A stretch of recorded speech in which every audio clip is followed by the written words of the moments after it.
Welcome back guys, and today I'm going to show you how I bring one of these old Bellows cameras from paperweight to fully working camera.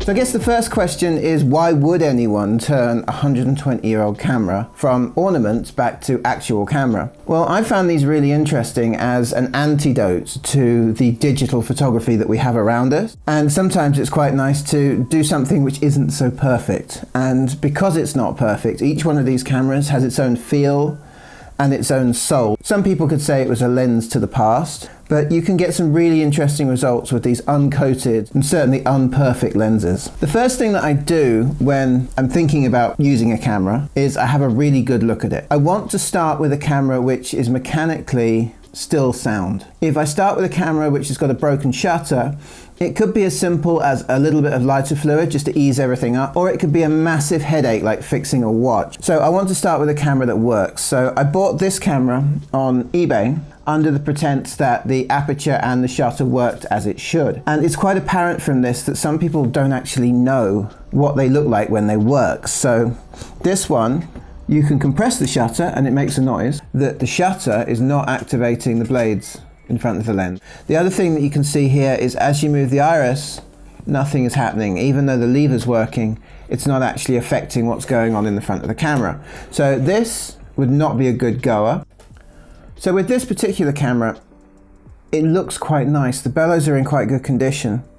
But if you've watched the World War I camera video, you'll know that the shutter no longer works. So we've got the same problem again. You can press the shutter, it makes a noise, but it doesn't actually do anything to the iris blades. So this one's out. This one I bought on eBay for £5, does work. So having had a look at it, you formed a plan. The first thing you need to do is clean it. When you're doing the first cleanup, it's really good to make sure that you clean it up so that the rails run freely and you get rid of all the gunk. One thing that's always nice is when you actually find that the mirror for the viewfinder is undamaged when you actually get all the rubbish off. It's built up over the many years. Always the big concern with the Bellows cameras when you're taking the lenses out is that you don't damage the bellows whilst you're taking the lens out. Your screwdriver's just going to overlap it slightly, so I'm going to use the spiky end. Take your time with this and just gently rotate. You can take the lens out. Quite often there are shims in here. On this particular camera there aren't. So now we have a very, very grubby lens. We've got our shutter. Just pop the back element out. The back element on these cameras usually just unscrews. With everything apart, clean it as carefully as you can, try not to get any dust in there, and then reassemble it in the reverse of how it came apart. Do the same to the viewfinder, that usually just unscrews from the body from the front. Clean that thoroughly, and then you can move on to the bellows. On some cameras, it's fairly easy to remove the bellows. On other cameras, the cheaper ones, they tend to be glued in, because I'd quite like to fix that paintwork. Before moving on to the paintwork though, I wanted to have a go at getting some of the life back into the leather bellows. For this, I used a mixture of shoe polish and leather care products. After that, to do the cosmetic stuff, I simply stripped away the old rusty paint, rubbed down some of the rust, cleaned it up, and then repainted it. And from there, things started to look much, much better.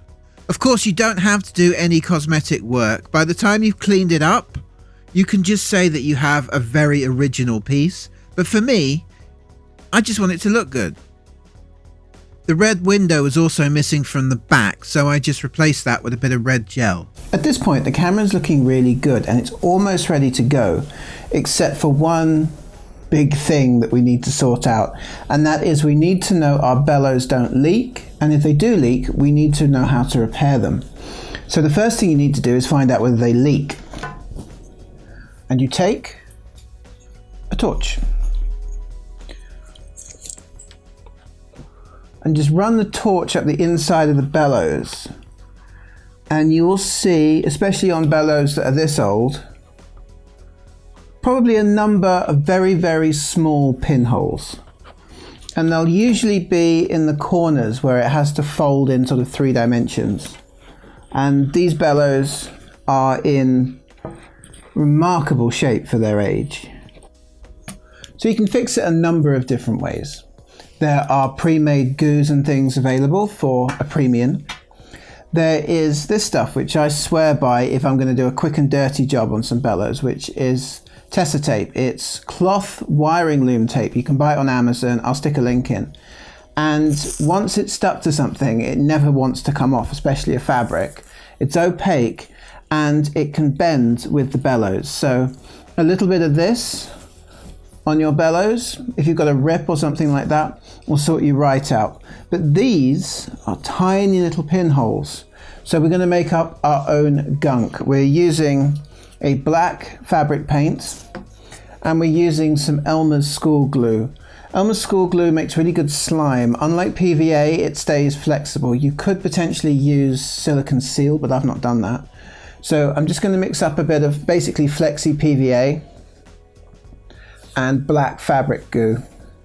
I'm going to paint it in from the insides until those little pinholes disappear.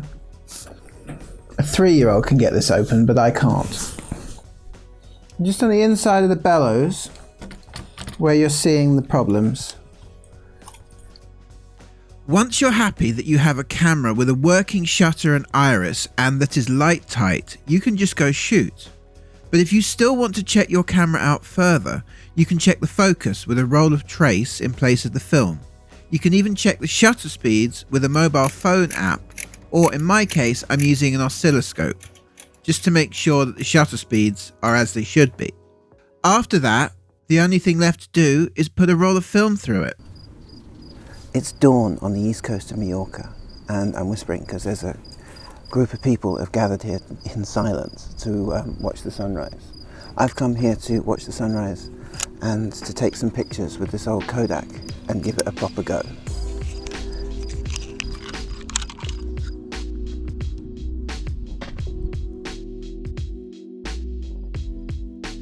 It is a real fiddle to load, but it's loaded now. It's got Portra 160 in it, so I'll give it a reasonable exposure and see what we get.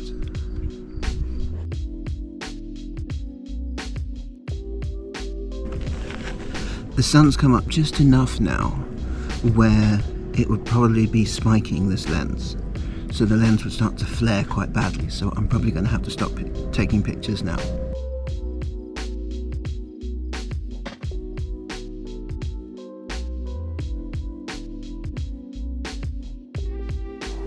So that's how to restore and how to use a number 2A anamorphic folding brownie, a camera that I bought on eBay for £5.